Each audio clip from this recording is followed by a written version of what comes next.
بسم اللہ الرحمن الرحیم نحمدہ ونصلی علی رسولہ الکریم اما بعد۔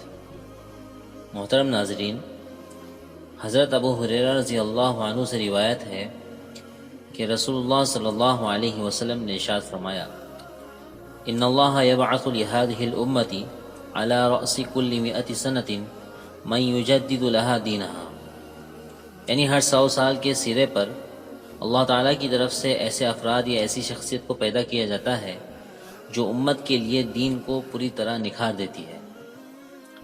امام احمد بن حنبل رحمۃ اللہ علیہ اس حدیث کی تشریح میں فرماتے ہیں کہ اللہ تعالیٰ ہر 100 سال پر ایسی بڑی شخصیت کو وجود بخشتا ہے جو لوگوں کو دین کی تعلیم دیتی ہے۔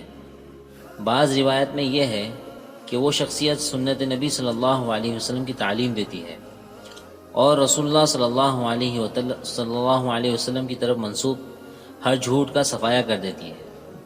مزید فرماتے ہیں کہ ہم نے خوب غور کیا تو یہی دیکھا کہ پہلی صدی کے سرے پر یہ شخصیت حضرت عمر بن عبدالعزیز رحمۃ اللہ علیہ کی تھی اور دوسری صدی کے سرے پر امام شافعی رحمۃ اللہ علیہ کی ذات گرامی تھی۔ امام شافعی رحمۃ اللہ علیہ نے علمی لحاظ سے بلا شبہ تجدیدی خدمات انجام دی ہیں۔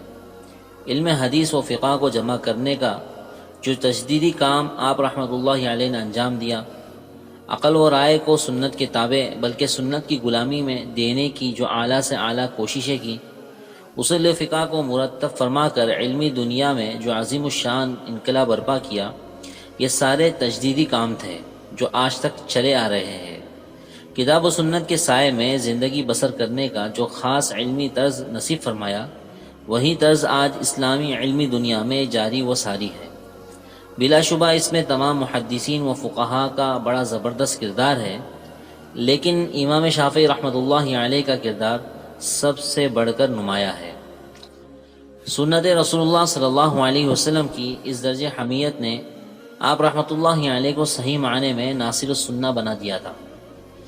یہی پیغام عراق میں جاری فرمایا اور یہی کام مصر میں بھی پوری طاقت و قوت کے ساتھ انجام دیا۔